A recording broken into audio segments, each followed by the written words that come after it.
건강한 치아는 오복 중 하나다. 100세 시대를 살아가면서 더욱 절실한 말이 되고 있습니다.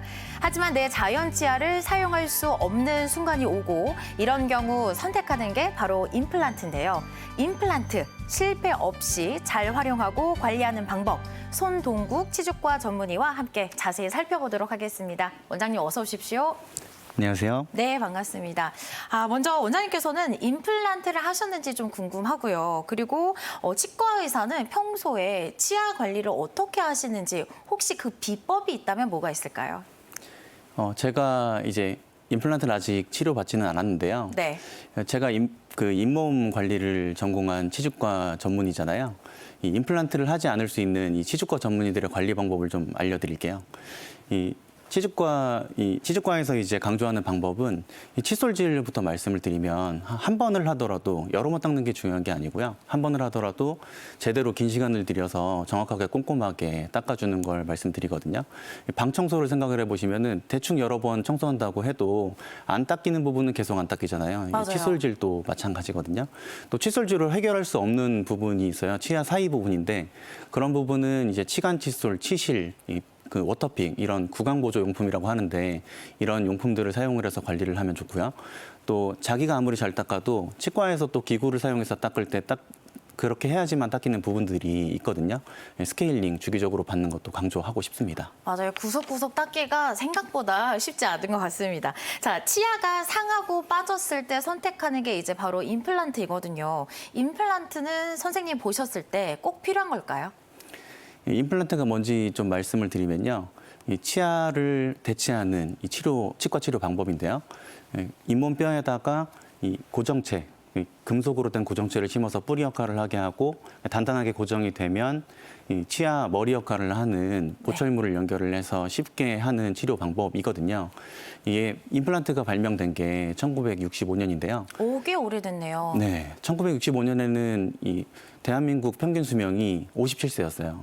근데 지금 2024년에는 90세거든요. 그리고 또 2024년에 90세가 이 1965년에 57세보다 더 건강하게 사시거든요. 이렇게 사람들이 오랫동안 건강하게 오랫동안 살 수 있는 그 방법이 이 임플란트가 발명된 게 굉장히 공이 크다고 생각을 합니다. 네, 자연 치아를 살릴 수 있을 때까지 최대한으로 오래 쓰는 게 제일 좋은 방법이긴 하겠지만 어쩔 수 없이 내가 임플란트 수술을 해야 된다. 이럴 때 혹시 적정 시기가 있을까요?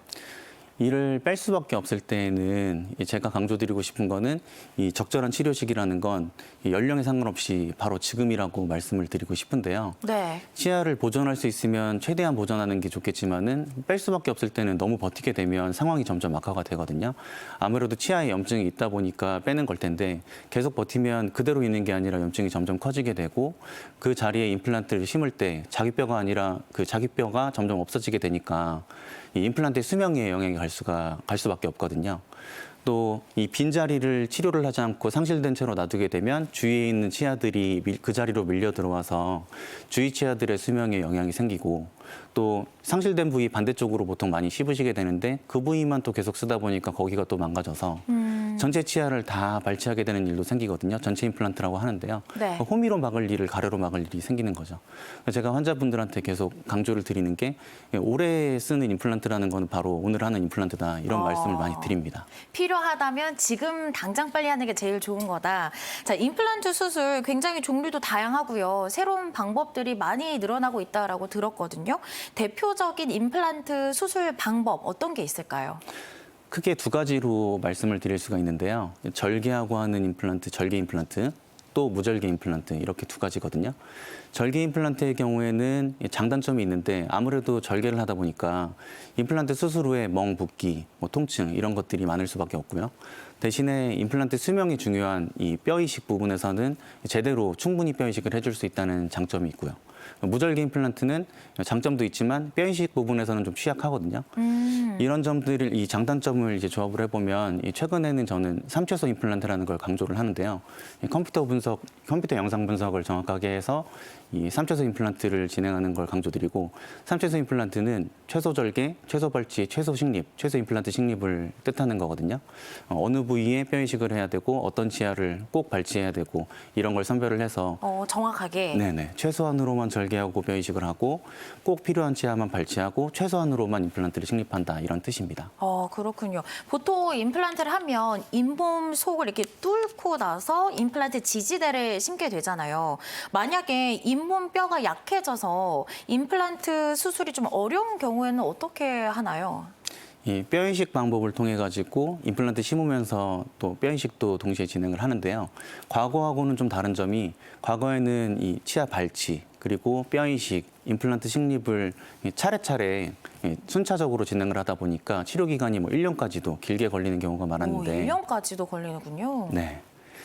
요즘 같은 경우에는 이 발치 뼈 이식 임플란트를 되도록이면 동시에 진행을 해서 치료 기간을 많이 단축을 시켰고요. 또 과거에는 자기 뼈를 이식하는 게 제일 좋다고 생각을 해서 자가골 이식, 다른 부위에서 뼈를 채취해서 이 임플란트 수술 부위에 이식을 해줬는데 지금은 이제 뼈 이식이라고 해도 그렇게 하지 않고 이 뼈 이식 부위를 절개한 후에 제품으로 돼 있는 가루뼈를 사용을 해서 뼈 이식을 간편하게 통증 없이 진행하고 있습니다. 통증이 없다는 게 참 마음에 드네요. 자, 그런데 사실 치과 가는 게 저승길 가는 것보다 어렵다, 힘들다 이런 분들이 계세요. 그만큼 치과 치료에 대한 두려움을 솔직히 누구나 다 갖고 있을 것 같거든요. 이런 분들을 위해서 수면 수술이 요즘 많이 이제 대세다라고 하던데 그런 또 연세 많으신 분들은 걱정이 있으실 것 같아요. 내가 나이가 있는데 이렇게 수면 마취에 대한 우려가 없을 수가 없을 것 같은데 어떻습니까? 저도 어렸을 때 이 치과 치료 받을 때 굉장히 아팠던 트라우마가 있거든요. 네. 누구라도 이 아프게 치료받고 싶은 사람이 없을 텐데요. 요즘엔 이 수면 치과 치료 통해서 수면 마취를 치과 치료에도 접목을 해서 편하게 치료를 받을 수가 있어요.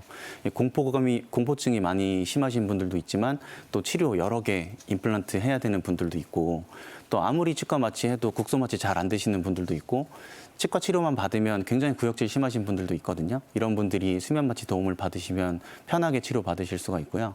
수면 내시경을 생각해 보시면 편할 텐데 수면 내시경이랑 이 수면 임플란트는 이 사용하는 약제도 비슷하고 그 이후에 치료 과정도 거의 동일하다고 생각하시면 돼요. 한숨 자고 일어나면 임플란트 치료 다 끝나 있는 그런 시기인데요. 이 수면 마취를 할 때에는 저희가 고령이신 분들은 그래도 아무래도 좀 위험하지 않나 생각을 또 하시잖아요. 그렇죠. 수면 마취 때 저희가 이런 호흡이라든지 그리고 심박수, 맥박, 혈압 이런 것들을 정확하게 모니터를 해가면서 이 정맥 라인에 잡아놓은 이 수액 라인을 이용해서 필요하면 약제 투여해가면서 안전하게 진행을 하기 때문에 그런 걱정은 안 하셔도 됩니다. 생각보다 안전하네요. 이렇게 한 번의 수술로 튼튼한 새 치아를 가질 수 있는 게 이제 임플란트인 것 같은데 그렇다면 이 임플란트가 과연 영구적일까 이 부분도 궁금해하실 것 같거든요. 보통 임플란트의 수명은 얼마나 되고 또 수명을 오래 좀 유지할 수 있는 방법이 있을까요? 뭐 치과 치료 오래 간다 이렇게 말을 할 때 보통 뭐 10년 간다 이런 말씀 하잖아요. 맞아요. 근데 이제 100세 시대에 10년이라는 기간도 사실 절대 긴 기간은 아니거든요. 이 임플란트 치료 과정에서 이 검증된 방법으로 정확하게 치료를 해주면 이 10년이 아니라 평생 동안 문제없이 임플란트 사용할 수도 있는데요. 치료 과정이 크게 세 가지로 나뉘어요. 첫 번째는 이 진단 과정인데 진단할 때 어떤 부위에 뼈 이식을 꼭 해야 되는지 또 어떤 치아를 꼭 발치해야 되는지 이런 부분들을 정확하게 선정을 하고요. 두 번째 수술 과정에서 뼈 이식 정확한 방법으로 진행을 하고 또 세 번째 이 보철 과정에서는 이 뿌리에 해당하는 이 고정체 부분하고 이 임플란트 머리 부분을 연결하는 그 중간 부품 지주대가 굉장히 정밀하게 맞는 게 중요하거든요. 그 지주대 부분을 기성품이 아니라 맞춤형 지주대를 사용을 하면 임플란트를 오래 쓰는 데 도움이 됩니다. 경력이 많은 선생님을 찾아가야 될 것 같다는 생각이 듭니다. 자, 그렇다면 임플란트 수술 후에 어떻게 관리를 해야 할지 좀 이것만은 주의해라 하는 부분들이 있다면 어떤 게 있을까요? 수술 직후에 저희가 한 가지만 강조를 드리려고 하면은 항상 말씀드리는 게 금연이거든요. 금연이요? 네, 흡연은 너무 안 좋기 때문에 꼭 강조 말씀을 드리고요. 이 보철 치료까지 다 끝나게 된 이 임플란트 치료가 일단락이 된 다음에는 저희가 세 가지 말씀을 드리는데 첫째는 너무 질기고 단단한 음식 드시지 마시는 거, 식습관 부분 말씀을 드리고요. 두 번째는 관리 부분, 칫솔질 정확하게 해주시고 아까 말씀드린 구강 보조용품 잘 사용해 주시는 거. 또 세 번째는 치과에 방문하셔서 주기적으로 관리해 주셔야 되는데 이상이 없는지 체크도 하시고 스케일링도 받으시는 게 중요합니다. 특히 임플란트가 이 보철물을 연결하고 3개월이 지나게 되면 자기 치아처럼 건강보험에서 인정을 받아서 스케일링도 보험으로 적용받아서 받으실 수가 있습니다. 스케일링은 얼마나 자주 받아야 됩니까, 선생님? 자기가 얼마나 잘 관리하느냐에 따라서 그 주기가 달라지게 되는데요. 잘 관리 못하시는 분들은 1에서 3개월을 말씀을 드리고 그러면서 관리가 잘 되시면 6개월, 1년 이런 식으로 주기를 저희들이 늘려가지고 말씀을 드립니다. 그렇군요. 근데 선생님, 이렇게 임플란트 수술 후에 음식물 이렇게 껴서 좀 불편함을 호소하시는 분들이 굉장히 많다고 들었어요. 임플란트 수술 후에 발생할 수 있는 이런 부작용, 어떤 것들이 있을까요? 일단 수술에 따른 부작용 그리고 이 말씀하신 보철 치료를 한 다음에 뭐 음식물 끼는 그런 부작용 두 가지로 나눌 수가 있는데요. 네. 수술 후에 나타나는 부작용 뭐 빈도가 많지는 않지만 이 윗니 임플란트를 했을 때에는 윗니 바로 위에 코가 있기 때문에 상악동염이라고 해서 축농증 생기는 경우가 있거든요. 이 이비인후과학회 연구 결과에 따르면 저희가 임플란트 심을 때 이 코 부분을 침범을 하게 되면 상악동염 위험성이 27배 늘어난다고 얘기를 하고요. 또 상악동 거상술이라는 뼈 이식을 할 때가 있는데 그때 이 상악동 막을 부주의하게 찢게 되면 이 상악동염 축농증 위험성이 34배가 늘어난다고 하거든요. 네. 또 아랫니 임플란트를 할 때에는 아랫니 아래턱 속에는 감각신경, 하티슈 신경이 있어요. 그게 이제 손상되게 되면 감각 이상이 올 수가 있어서 경험 많은 술자에게 치료를 받는 게 굉장히 중요하고요. 보철 후에는 어떤 일이 있을 수 있냐면 그 보철물이 딸깍딸깍 흔들리는 그 임플란트 보철물 흔들림, 그리고 보철물 탈락, 그리고 그 중간 지주대 아까 말씀드렸는데 그런 부분이나 또 이 뿌리의 고정체 부분이 손상되는 찢어짐이 생기거나 또 임플란트가 통째로 빠지는 일도 생길 수가 있거든요. 특히 이 중요한 부분이 고정체 부분, 뿌리 부분이 손상이 되거나 통째로 빠지게 되면 임플란트 재수술까지도 해야 됩니다. 맞아요. 이렇게 부작용이 발생하면 재수술을 할 수밖에 없을 텐데 그러면 이렇게 임플란트 재수술을 해야 된다. 어떤 점을 우리가 좀 고려해봐야 될까요? 임플란트 재수술이 임플란트 수술 중에서는 제일 힘든 수술이거든요. 까다롭군요. 피할 수 있으면 이제 모두가 좀 안 하고 싶은 치과 의사들 기준으로도 안 하고 싶은 수술인데요. 일단 임플란트 심는 건 쉽지만 임플란트가 뼈랑 붙은 다음에 유착된 다음에는 그걸 제거하는 것부터가 큰 수술이고요. 또 제거할 수밖에 없을 때 그걸 제거하려면 이 임플란트 주위에 있는 뼈를 다 갈아내야 되기 때문에 다시 재수술한 그 식립하는 임플란트가 고정될 공간이 없어서 뼈 이식도 되게 많이 해야 되고 이 차폐막이라고 해서 그런 막을 사용하는 고난도 뼈 이식을 해야 되고요. 또 염증이 많아서 임플란트를 뺐을 때니까 염증이 많은 만큼 아까 말씀드렸던 축농증이 생길 위험성이라든지 아래턱 같은 경우에는 신경 손상될 위험성 이런 게 이제 늘어날 수밖에 없거든요. 그래서 컴퓨터 분석을 정확하게 해서 이 영상 분석을 통해서 어떤 길이의 임플란트를 어느 위치에 심어야 되고 또 뼈 이식 방법은 어떤 걸 써야 될지 이런 것들을 정확하게 고려를 해가지고 재수술을 해야 됩니다. 최대한 재수술을 하지 않도록 첫 단추를 좀 잘 우리가 깨야겠다라는 생각이 드는데 그런데 선생님 임플란트 비용 걱정 우리가 빼놓을 수 없을 것 같아요. 사실 건강보험이나 뭐 실비보험은 우리가 적용받을 수 있는 것들이 있겠지만 요즘 어떻습니까? 크게 말씀하신 대로 제일 많은 도움을 받을 수 있는 거는 건강보험이거든요. 만 65세 이상이 되면 국가에서 2개까지, 1인당 2개까지 이 임플란트 수술을 건강보험을 적용받아서 받으실 수가 있고요. 또 실비보험의 경우에는 상해로 치아가 탈락한 경우에만 해당되는 제한점이 있지만 해당이 되기만 하면 수술 특약의 도움을 받아서 비용 지원을 받으실 수가 있고 또 치아보험도 있거든요. 치아 1년에 적용받을 수 있는 개수 제한이 있긴 하지만 적용을 받게 되면 치아 임플란트 심을 때 뼈 이식이나 임플란트 수술에 대해서 수술비 지원을 받을 수가 있습니다. 알겠습니다. 이런- 자, 이번에는 네네 또 이런 임플란트 이 수술 네. 보험을 통해서 적용을 받을 때 네. 이 임플란트 치료를 많이 하는 이런 중점 치료 치과를 가게 되면 아무래도 이런 건강보험이나 이런 그 사보험 적용을 받는 경우가 많다 보니까 자기한테 딱 맞는 계획을 좀 세울 수가 있습니다. 알겠습니다. 자, 이번에는 임플란트에 대해서 좀 잘못 알고 있는 상식들을 우리가 같이 바로잡아 보면 좋을 것 같아요. 그래서 OX 퀴즈로 제가 한번 질문을 드려보도록 하겠습니다. 자, 첫 번째 질문입니다. 골다공증 환자는 임플란트를 하면 안 된다. 맞으면 O, 틀리면 X. 정답은 네, 정답은 X입니다. 골다공증하고 임플란트는 크게 관련은 없고요. 골다공증 약이 부작용이 있을 수가 있기 때문에 골다공증 약을 4년 이상 오래 복용하시거나 이 골다공증 주사를 여러 번 맞으신 경우에는 치과 전문의와 상의를 해보시기 바랍니다. 오케이, 알겠습니다. 자, 그럼 두 번째 질문 가겠습니다. 임플란트, 고기 씹는 맛이 덜해진다. 맞으면 O, 틀리면 X. X입니다. 그렇지 않군요. 네, 임플란트하고 자연 치아하고 이 저장력이 거의 유사하기 때문에 이 씹는 맛 자체는 동일하다고 보시면 됩니다. 알겠습니다. 자, 세 번째, 치아 개수가 적으면 치매 위험이 높아진다. 맞으면 O, 틀리면 X. 네, 맞습니다. 이 서울대 의료진의 그 연구 결과에 따르면 치아가 상실될 경우에 치매가 발생할 발생률이 2% 증가한다는 연구 결과가 있습니다. 왜 그런 건가요, 선생님? 이 치아의 저작작용이 뇌를 직접적으로 자극을 하기 때문에 치매 예방에 효과가 있거든요. 네. 이 치아가 없는 상태로 방치를 하게 되면 이 전신 건강 중에서도 또 관련이 없을 것 같은 이 치매도 발생할 수 있다는 점 기억해 주시면 좋을 것 같습니다. 치아 개수와 또 치매가 관련이 있는 건 몰랐습니다. 자, 네 번째 퀴즈. 임플란트 치료 오래 걸린다. 맞으면 O, 틀리면 X. 네, 아닙니다. 과거에는 임플란트 치료가 뭐 발치하고 이 뼈 이식, 그 임플란트 식립이 동시에 이루어지지 않고 순차적으로 했기 때문에 오래 걸리기도 했는데 요즘에는 대부분 동시에 진행하기 때문에 오래 걸리지 않는다고 보면 됩니다. 알겠습니다.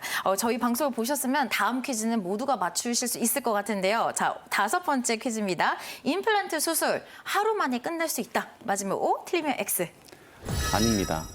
임플란트 치료에서 발치하고 임플란트 심고 뼈 이식까지는 한 번에 진행할 수 있지만 그 이후에 굉장히 중요한 과정이 있는데 이 임플란트랑 뼈랑 붙는 과정, 유착 기간이거든요. 네. 그 기간은 함부로 줄이게 되면 이 임플란트 수명에 지장이 있습니다. 알겠습니다. 자, 무절개 임플란트가 절개보다 좋다. 맞으면 O, 틀리면 X.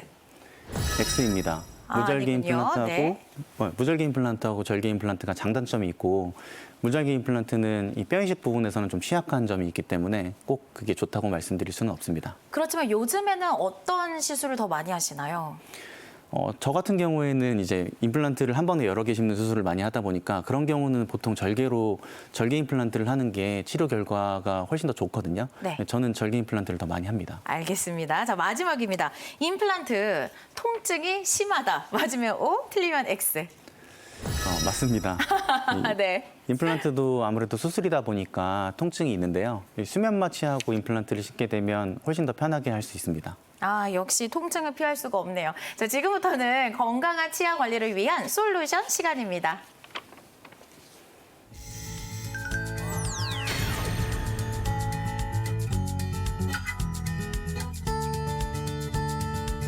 사실 원장님, 음식은 치아를 상하게 하는 큰 원인이기도 하죠. 치아 건강에 도움이 되는 음식과 치아 건강에 나쁜 음식이 있다면 좀 구분을 해볼까요? 도움이 되는 음식은 뭐 자일리톨, 껌, 사탕 이런 걸 들 수가 있는데요. 사탕도요? 네, 아무래도 자일리톨 성분이 이 충치 예방에 도움이 되기 때문이고요. 안 좋은 음식은 젤리, 엿 같은 것들, 충치가 굉장히 잘 생길 수가 있고 또 질긴 음식, 육포 같은 거, 또 딱딱한 음식, 뭐 얼음 같은 것들 이런 것들은 좀 피해 주시는 게 좋습니다. 그럼 선생님들은 이런 음식 안 드십니까? 얼음은 정말 안 좋기 때문에 얼음은 정말 안 먹습니다. 정말요? 네네. 그럼 질긴 오징어보다 얼음을 더 안 드시는 걸까요? 네, 누구라도 이 치아에 금이 있거든요. 근데 이 딱딱한 음식 먹으면 치아가 확 깨질 수가 있으니까 정말 조심해야 돼요. 알겠습니다. 네. 자, 치아 관리는 치아 수명과도 또 이렇게 직결이 되잖아요. 마지막으로 일상생활에서 치아 관리 잘 할 수 있는 방법, 팁 좀 주실까요? 이 치아하고 임플란트는 굉장히 유사한 점이 많기 때문에 말씀드렸던 임플란트에 관련된 치아 관리 방법이 치아에도 적용이 되는데요. 세 가지 말씀드릴 수가 있는데 첫째는 질기고 딱딱한 음식들 드시지 마시라는 거, 식습관 부분이고 네. 두 번째는 이 칫솔질 그리고 구강 보조용품들 치간 칫솔, 치실, 뭐 워터픽 잘 사용해서 닦이지 않는 부분 없이 깔끔하게 관리해 주시는 거.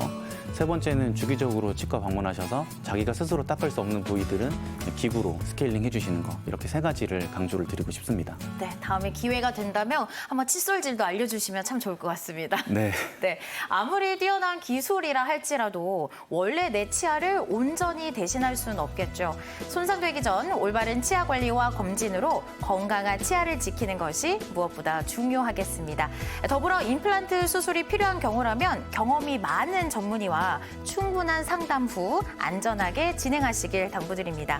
지금까지 손동국 치주과 전문의와 함께했습니다. 오늘 말씀 고맙습니다. 네, 감사합니다.